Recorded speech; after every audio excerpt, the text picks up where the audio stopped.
nous Congolais, fait que nombreux ceux qui n'attendent qu'une occasion pour qu'on leur refile 5 000 $, 10 000 $, 20 000 $.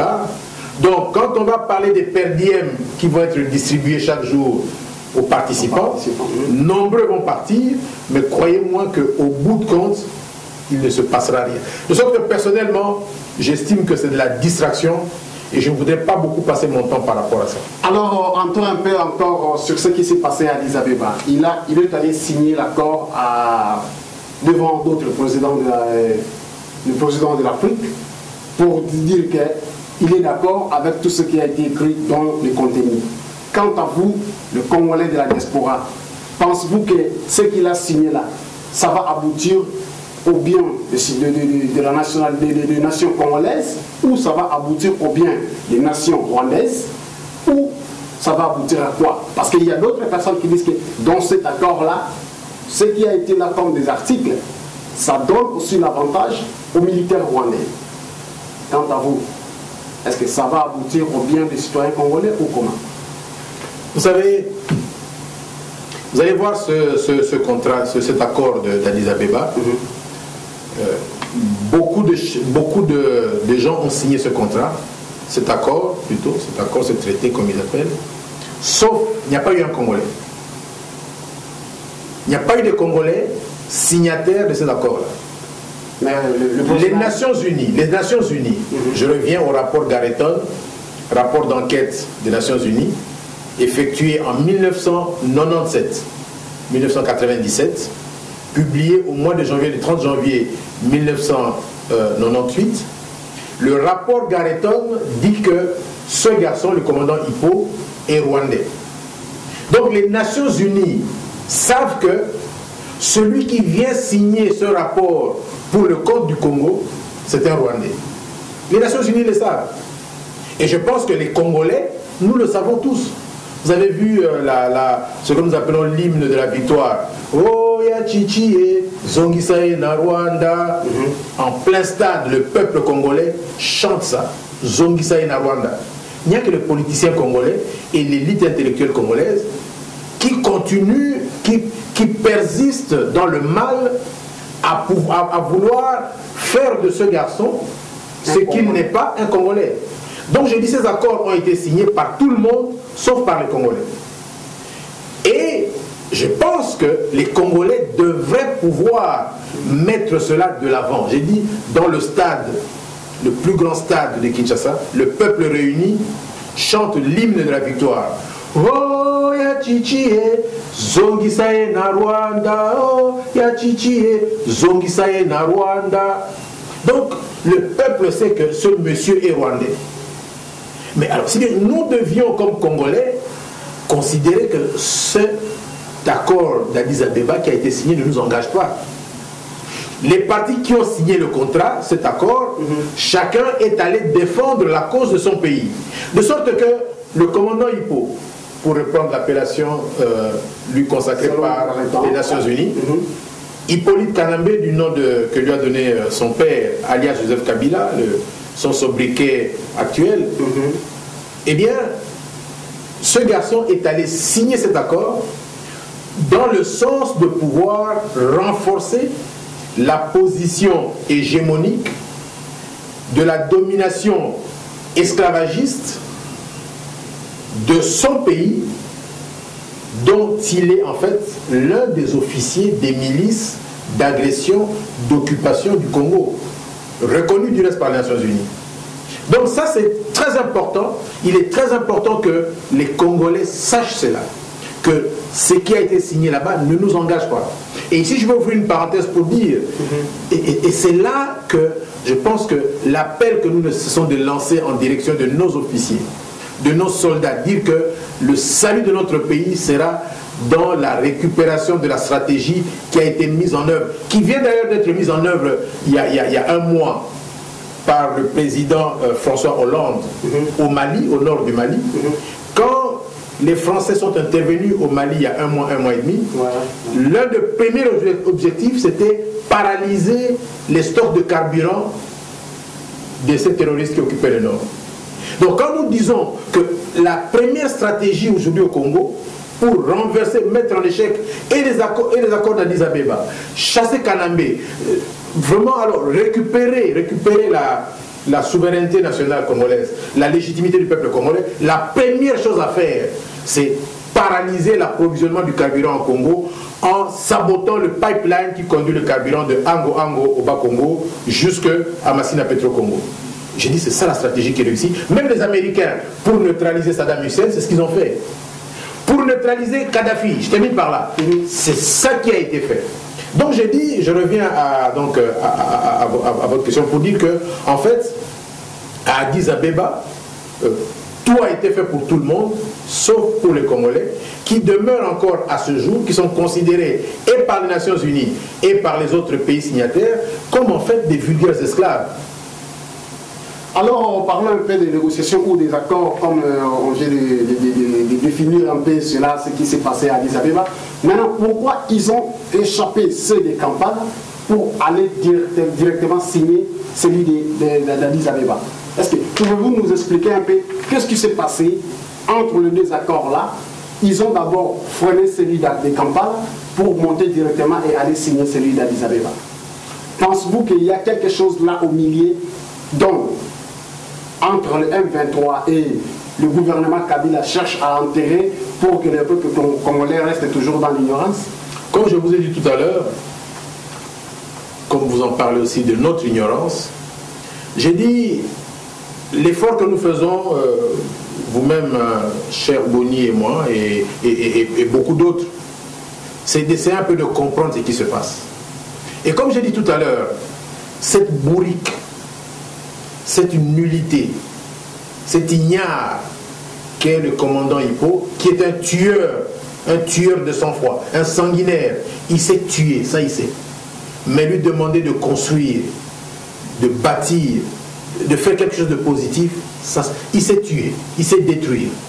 Donc j'ai dit, l'ouvrage est fait ailleurs. Ceux qui l'ont installé là, pour se servir de lui. Parce que ma lecture est la suivante.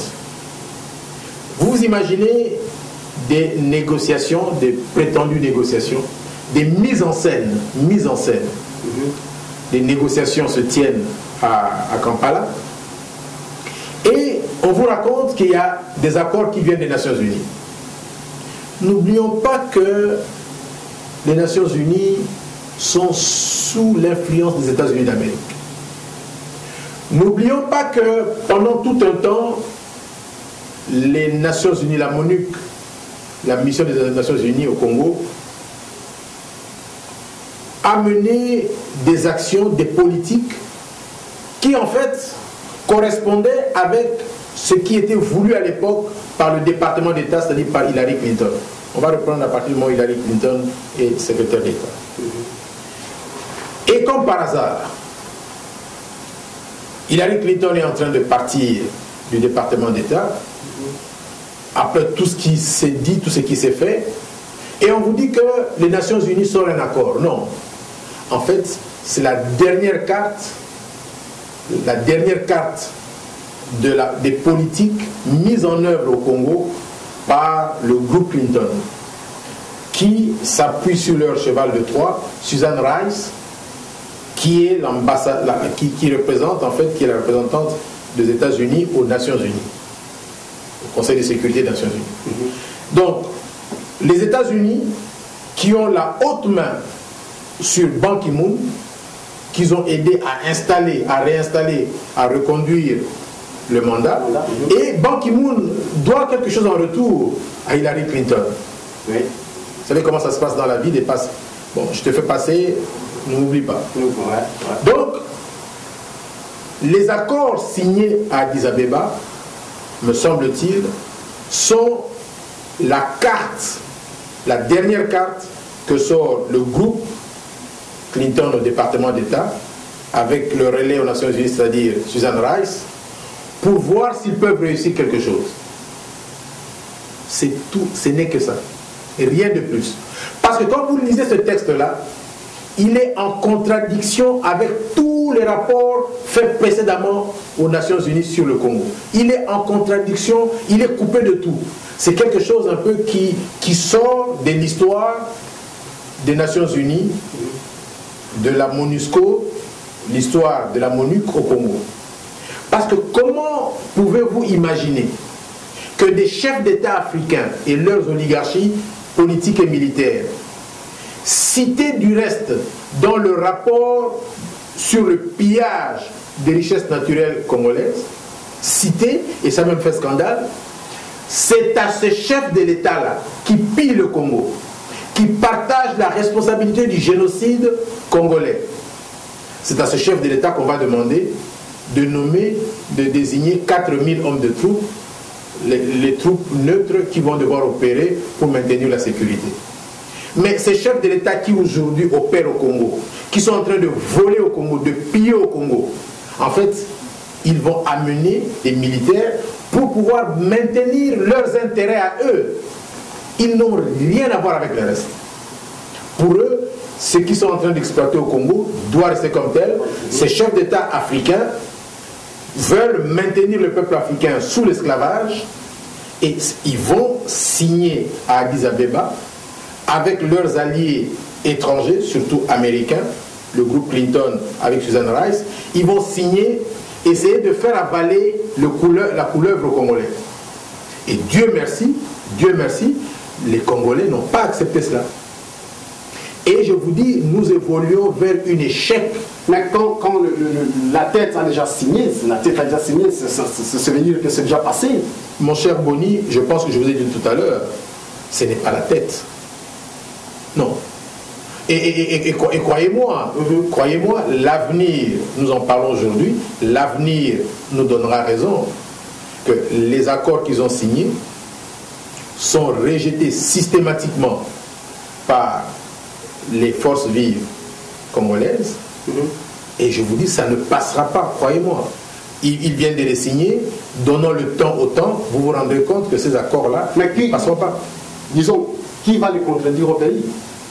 Mais vous savez, il n'y a rien qui se fait au Congo. À un moment donné, on a pensé à la partition du Congo. On a pensé qu'on pouvait dépecer le Congo à l'aise. Ça remonte déjà d'il y a 17 ans, quand l'AFDL attaque, quand la multinationale génocidaire AFDL attaque, eh bien les gens ont pensé qu'on pouvait diviser le Congo très rapidement. Mais on s'est rendu compte qu'il y a une volonté dans l'âme congolaise qui est contre la partition du pays. Vous savez, l'ancien sous-secrétaire d'État aux affaires africaines, Carlson, a essayé de comparer le Congo avec la Yougoslavie et le Soudan. Johnny Carlson, l'ancien sous-secrétaire d'État américain chargé des affaires africaines, essaye de comparer le Congo, la République démocratique du Congo au Soudan et à la Yougoslavie, des pays qui ont été dépecés. Mais au Soudan, il ne s'agit pas de quelque chose, d'un phénomène qui vient du sommet. C'est le peuple soudanais du Sud, avec John Garang, qui, dans sa plus grande majorité, pour ne pas dire à la quasi ou à l'unanimité, voulait se séparer du Nord. Comprenez? Donc c'est une volonté populaire très ferme qui a abouti justement à la scission du Soudan. Et c'est la même chose en Yougoslavie. C'est un courant parti de la base. Mais au Congo aujourd'hui, la dynamique populaire congolaise est plus que jamais, alors je vous dis plus que jamais, pour fédérer et plus que jamais pour l'unité nationale, pour la survie de la nation congolaise. De sorte que ceux qui viennent avec des concepts de diviser le pays, il faudrait qu'ils aient vraiment, ils en ont tué déjà 10 millions, il faudrait vraiment qu'ils tuent les 75 millions qui restent. Et je pense qu'à l'allure où vont les choses, nous pensons que ce qu'ils essayent de faire maintenant, c'est d'essayer de racheter, d'acheter la conscience d'un plus grand nombre de politiciens congolais, si pas tous les politiciens congolais, de racheter la conscience d'un plus grand nombre de l'élite intellectuelle congolaise pour les amener justement à adhérer à des formules, des partitions qui au bout de compte pourraient satisfaire leurs attentes. On a vu en 1960, les Belges ont fait la sécession du Katanga. Ils ont cru qu'en proclamant la sécession du Katanga avec Moïse Tshombe, ils arriveraient à faire la partition du Katanga. J'ai dit en 1960. Mais ils ont lamentablement échoué. Ils l'ont fait à Bakwanga avec le Kalonji Moulopoué. Ils ont lamentablement échoué. Donc ce dont on parle aujourd'hui n'est pas un phénomène nouveau. C'est du déjà vu. Donc sur ce point, je pense que nous devons être très tranquilles.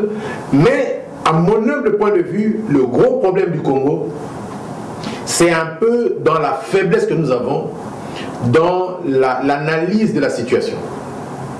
Quand nous analysons la situation, nous faisons comme un diagnostic, comme un médecin qui fait le diagnostic d'un malade. Essayez de trouver quelles sont les causes principales ou la cause principale du mal dont souffre ce corps. Et quand le médecin a fait le diagnostic, et c'est ce que nous sommes en train de faire d'une certaine manière, et c'est ce que dans les salons, dans des conférences, dans des réunions, ou même dans les parlements de bois à Kinshasa, on fait. Mais quand on a fait le diagnostic, à un moment donné, il faut dire, bon, maintenant pour guérir ce malade Congo, qu'est-ce qu'il faut faire? C'est à partir de là que vient justement notre amateurisme, notre échec, notre médiocrité, parce qu'on a fait les diagnostics, on se rend compte que le vrai problème c'est ça. Maintenant, que faire? Nous nous arrêtons là. Alors, parlons un peu, comme vous venez de dire, que le système de la politique congolaise aujourd'hui, les étrangers cherchent à acheter les politiciens congolais pour les amener à enterrer leur pays propre.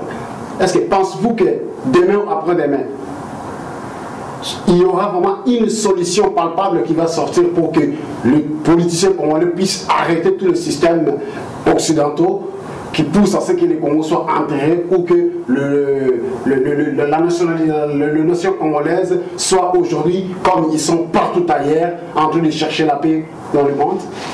Vous savez, le problème, ce n'est pas l'étranger. Le problème, c'est d'abord le Congolais.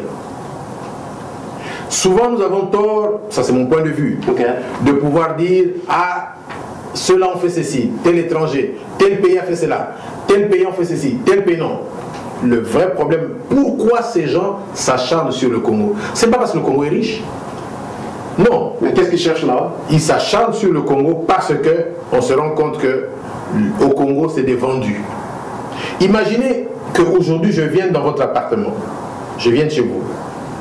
Et quand j'entre chez vous, je vais au frigo, je prends ce qu'il y a, je sors, je viens, je fais ceci, je repars, je casse, je bats les enfants, je fais tout ce que je peux faire comme désordre ou comme gâchis dans votre appartement.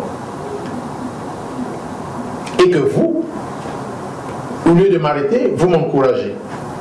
Qu'est-ce que je vais faire? Je vais continuer. Le problème du Congo, en fait, il remonte à 1960, et je l'ai dit souvent, et je le redis, je le répète toujours, en reprenant cette phrase de Tshombe, plutôt du Premier ministre Patrice Emery Lumumba. Patrice Emery Lumumba, au mois d'août 1970, ceci, j'ai retenu ça, c'est un des leitmotifs que j'ai. À chaque fois qu'il est donné aux politiciens congolais de choisir entre, d'une part, leurs intérêts matériels et financiers immédiats et les intérêts du peuple, les politiciens congolais ont toujours privilégié leurs intérêts. J'ai dit le politicien congolais, et c'est depuis 60.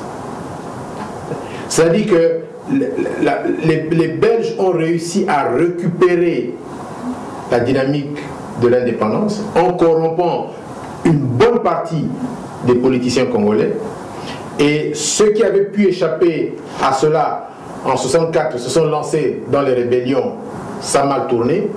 Et j'ai dit aujourd'hui, nous sommes proie facile à la corruption, à l'achat de conscience. Le monsieur préfère mettre 100 000 $ dans sa poche plutôt qu'avoir les poches vides et savoir que le peuple est heureux. Nous sommes corrompus, vendus, notre conscience ne se trouve pas à la place où il devait être. Alors parlons aussi du M23 qui est maintenant aujourd'hui dans la débandade. Ils sont là, ils commencent maintenant à discuter entre NAE en se disant que non, l'autre a nommé tel, l'autre a fait tel, l'autre on va te destituer du pouvoir parce que tu n'as pas respecté les normes du parti, des choses comme ça. Quant à vous maintenant les Congolais, que pensez-vous de ce système qui commence maintenant à travailler dans le M23? Oh, moi, à mon humble point de vue, je ne pense pas que le M23 est en débandade. Hein. C'est quoi le M23? C'est quoi le M23? Vous connaissez bien, vous, les politiciens? Enfin, tu devais le connaître aussi, tu es Congolais. Le M23... Pour nous, les Congolais, les vrais Congolais appellent le M23 comme un groupe terroriste. Justement, c'est ça, c'est terroriste. Mais le M23 fait partie d'un corps. Et ce corps, justement, c'est l'AFDL. À l'origine, ça s'appelle AFDL. Et il change de nom, c'est un peu comme un caméléon qui change de peau, mais ça reste la même substance. Au sein de l'AFDL,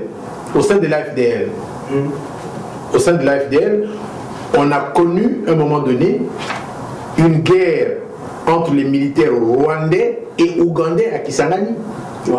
Ils faisaient partie d'un même corps. Mais à l'intérieur de la composante de la nébuleuse AFDL, on a souvent vu qu'entre eux, ils se tirent dessus, les Rwandais et les Ougandais. Il y a eu un massacre fou à Kisangani. Et puis finalement, aujourd'hui, les Rwandais et les Ougandais, on les voit ensemble en train de trinquer, se moquer des Congolais. Donc le M23, qui en fait est le CNDP, qui fait partie de la majorité du pouvoir d'Hippolyte Kanambé alias Joseph Kabila. Les deux ailes du M23 n'ont pas encore quitté la composante de leur majorité, de leur prétendue majorité présidentielle. Les deux sont dedans. Mais comme on a vu à Kisangani, les Rwandais et les Ougandais s'est tiré dessus, eux aussi, les villes mortes. Ah, villes mortes, non.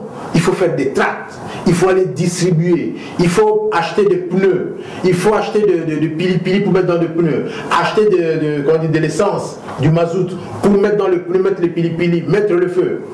Mais c'est toute une organisation. Donc, donner le mot d'ordre, ça ne suffit pas. Et quand vous organisez ça, il y a des actions de force.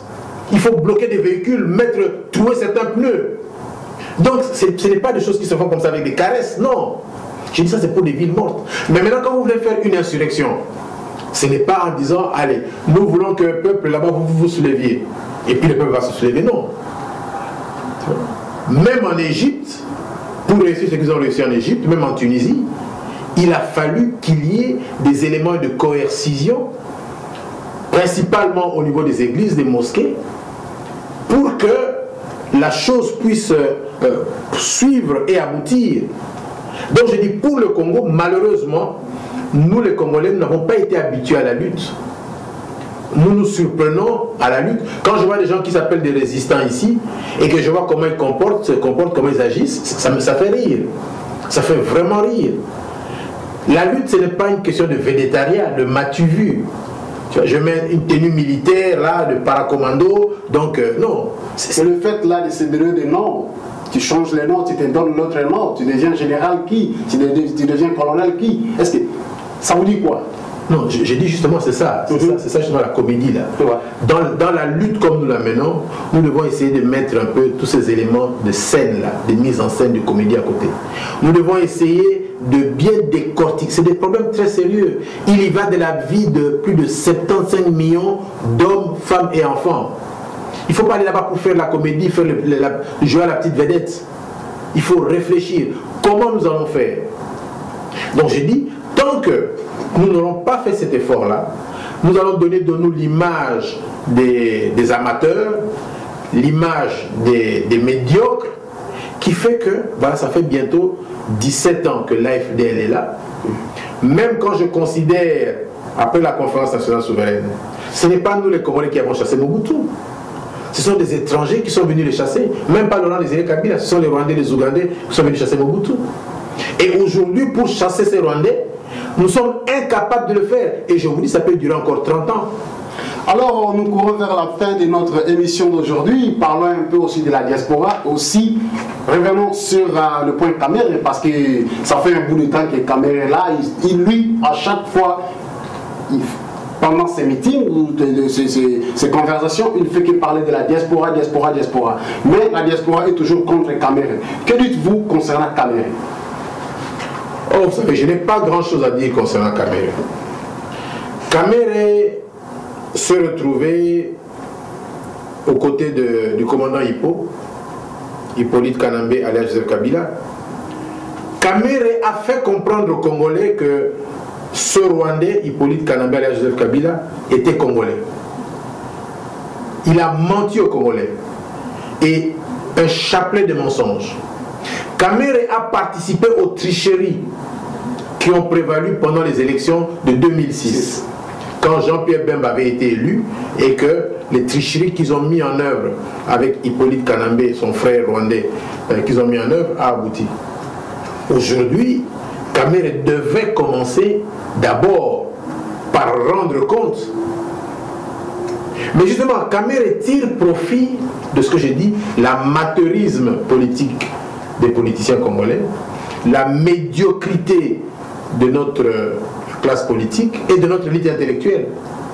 Parce que Kamere, tout l'argent qu'il a volé quand il était avec Kanambe, quand il était président de l'Assemblée, il a volé des centaines de millions de dollars. Donc avec cet argent, il corrompt les politiciens.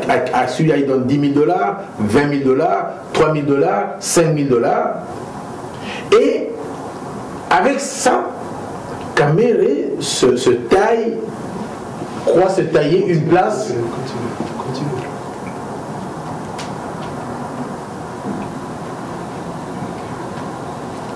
Donc Kamere croit se donner une place au niveau de la classe politique congolaise. Donc j'ai dit, il faut le laisser jouer le jeu, son jeu, mais il viendra un moment donné où il aura à rendre compte. Quand on a tué les gens de Bundu Dia Congo, quand il y a eu le massacre des militants de Bundu Dia Congo, massacre pour lequel Chibeya va être tué plus tard, Kamere est en train de trôner au Parlement. Les débats, les enquêtes, c'est Kamere qui aurait dû les diligenter. Qu'a-t-il fait à ce moment-là? Non, Kamere justement est en train de tirer profit de la médiocrité, du fait que nous avons une classe politique qui a vendu sa conscience, corrompue, prostituée, et il est à l'aise avec ça. Donc je dis, le moment venu, le problème Kamere va être résolu. Le peuple va résoudre ce problème. Alors parlons aussi de la diaspora, parce que nous courons vers la fin de notre mission. La diaspora aujourd'hui est divisée, où la diaspora reste toujours soudée, où ils sont toujours dans les mêmes marches avec le point qu'ils ont choisi de soutenir le président Étienne Tshisekedi jusqu'à la fin. Pensez-vous que la diaspora est sur une bonne marche ou ils ont déjà débordé? Vous savez, tout ce que nous faisons dans la vie, me semble-t-il, à mon humble point de vue, est dialectique. Vous avez une thèse, une vérité, vous avez une contre-vérité, une antithèse, et on évolue vers une synthèse qui, elle, devient thèse, une autre contradiction, et on évolue. On ne reste pas statique. Et j'ai dit, cette vérité prévaut aussi au niveau de la diaspora. J'ai dit, j'ai commencé ma lutte au niveau de la diaspora, il y a 34 ans. Après 9 mois d'emprisonnement à Brazzaville, quand j'ai été libéré, j'ai commencé à Bruxelles. J'ai dit, quand je suis l'histoire de la diaspora congolaise dans sa lutte, pour le temps que j'ai été partie prenante, parce que tantôt j'étais à l'extérieur, je suis rentré au pays, j'en suis à mon 3e exil. Donc j'ai dit, je pense qu'on ne pouvait pas et on ne peut pas s'attendre à avoir une diaspora qui soit statique. Et on ne peut pas non plus exiger de la diaspora d'être univoque, que toute la diaspora parle d'une seule voix. Non. il faut accorder à cette diaspora la latitude d'avoir des contradictions en leur sein, d'avoir des débats en leur sein, parfois même des contradictions déchirantes, des débats déchirants, mais je dis à terme cela permet aux choses de s'améliorer et je dis la dialectique d'aller de l'avant. Donc pour le moment, en mon humble point de vue, je pense que la diaspora vit sa vie, mais ce que moi l'appel, si j'ai un appel à lancer à la diaspora, c'est dire que si nous tirons les leçons des autres diasporas, je prends la diaspora sud-africaine, les Thabo Mbeki a opéré plus comme un élément de la diaspora dans le cadre de la lutte en cours en Afrique du Sud, plutôt que comme quelqu'un qui a combattu à l'intérieur, Thabo Mbeki. Mais les Thabo Mbeki et les autres qui étaient à l'étranger, c'était justement ceux qui étaient en train de passer le message du sabotage économique. Parce qu'à l'intérieur du pays, si vous faites trop d'agitation en passant le message du sabotage économique, on vous arrête de aller en prison. Et Steph Biko a été tué. Mais de l'extérieur, on le fait très à l'aise. Regardez les Français à l'époque de l'occupation de l'Europe, et notamment de la France par Adolf Hitler et les nazis, à l'époque du gouvernement de Vichy. De Gaulle et les autres éléments de la résistance étaient basés à Londres, d'autres étaient basés en Algérie, et c'est de l'extérieur qu'ils faisaient passer des messages de la lutte pour que ceux qui sont à l'intérieur, qui ne peuvent, qui ne savent pas le faire, puissent alors capter ces stratégies et les mettre en œuvre. Et vous allez voir même dans le cas de l'Égypte, dans le cas de la Tunisie, dans le cas de la Syrie, même dans le cas de la Libye, la plupart de ces mouvements de libération s'appuient sur une diaspora, une action menée de l'extérieur, parce que la marge de manœuvre qu'on a à l'extérieur, on ne l'a pas à l'intérieur. De sorte que je me dis, pour la diaspora congolaise, aujourd'hui, je pense qu'on a marché pendant des dizaines d'années. On a fait des trucs. Aujourd'hui, je pense qu'il faudrait qu'à un moment donné, la diaspora congolaise s'arrête, dise quelle est la priorité dans le cadre de la lutte. Et moi, je pense qu'aujourd'hui, la diaspora congolaise devrait plutôt prendre le temps de réfléchir, voir comment donner des mots d'ordre, dire, vous, population à l'intérieur, voilà comment nous voulons que vous agissiez, voilà ce que nous voulons que vous fassiez pour atteindre tel objectif, tel objectif.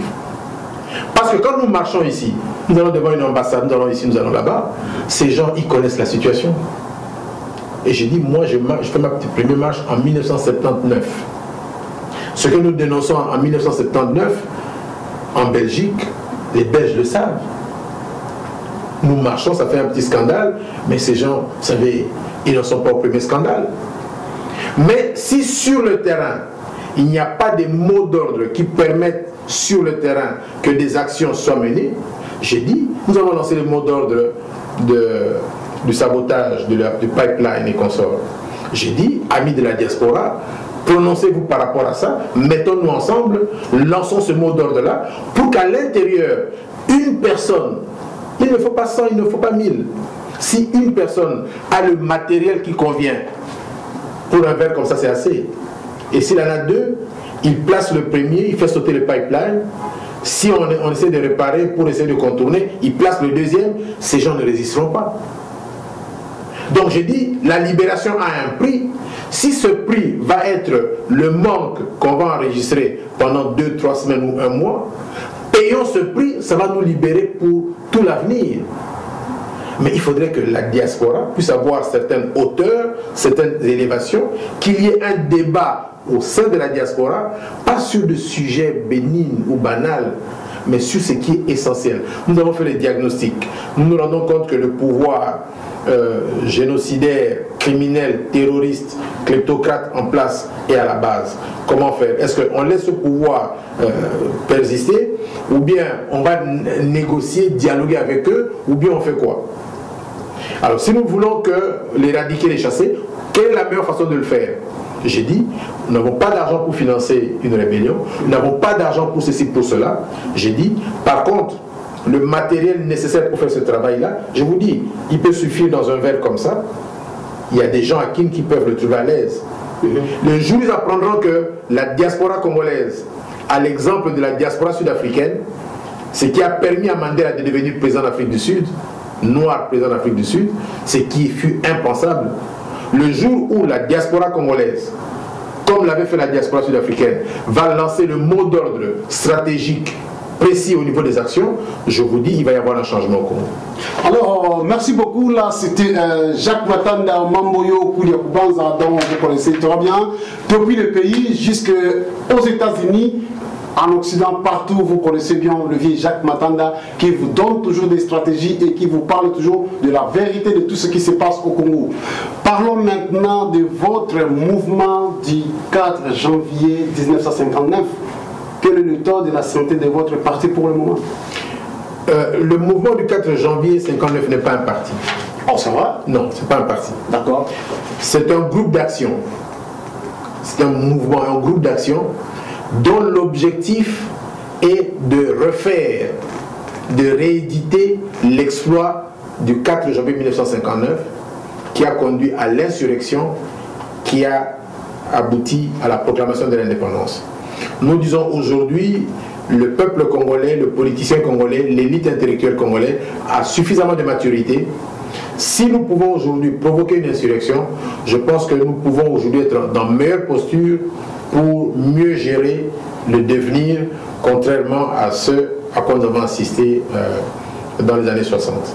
Alors maintenant, votre mot de la fin concernant tout ce qu'on vient de parler ici. Je sais qu'il y a beaucoup de monde qui te suit maintenant en Europe, en Asie, et puis même ici aux États-Unis. Comme à Washington, là, nous allons parler tout de suite là des Gino qui te suit et qui va bien t'écouter et savoir encore de plus de ce qui concerne la liste congolaise. Aussi au Texas, là où il y a Adolphe Mboli qui nous suit en ce moment, nous te saluons beaucoup. Quel est votre mot de la fin pour toute la diaspora des États-Unis?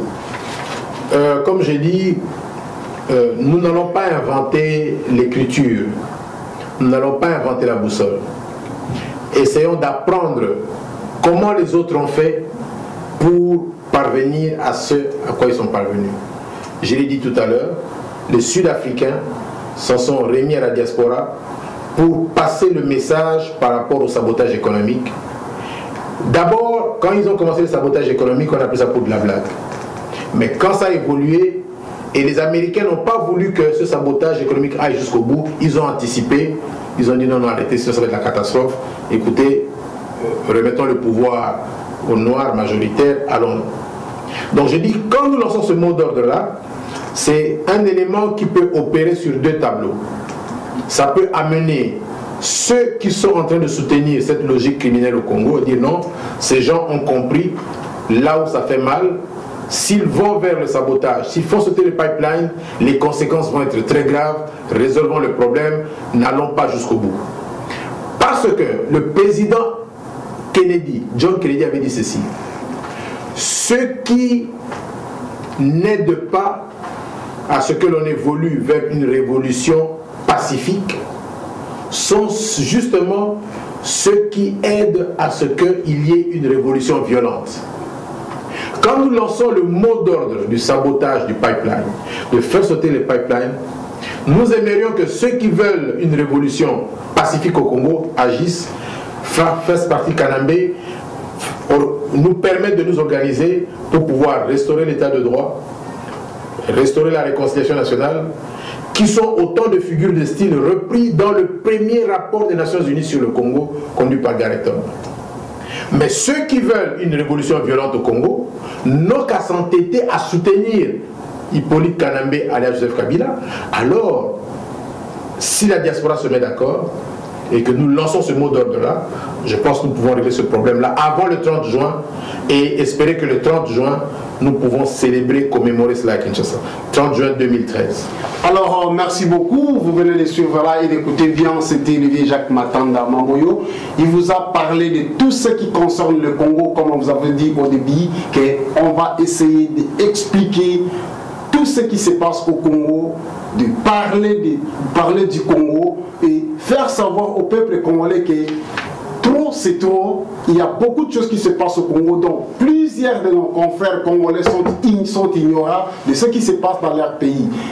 Il cherche maintenant à faire des choses en dehors de ce qui se passe dans le pays pour aller se disputer dans des choses banales et laisser ce qui est essentiel. C'est pourquoi on avait invité le vieux Jacques Matanda ici pour vous parler un peu depuis la conférence nationale souveraine jusqu'au moment de l'AFDEL et arrivé même au moment où Joseph Kabila, Kabange alias le commandant Hippo, dont tout le monde connaît bien, il est allé signer les accords en Éthiopie, en Addis Abeba, là où il a signé ces accords, mais aujourd'hui, tous les Congolais rejettent les accords, soi-disant, ce qu'il a fait, cela ne concerne que lui-même. En tout cas, vraiment, merci beaucoup, vieux Jacques. Je sais que le peuple congolais, de partout là où ils sont, ils t'ont suivi et ils ont écouté tout ce que tu as parlé. Je pense qu'à la prochaine, vous aurez encore d'autres choses à expliquer au peuple congolais et à lui donner encore des stratégies, comment marcher, comment suivre et comment faire pour changer le lit dans le Congo. Merci beaucoup. C'est moi qui vous remercie.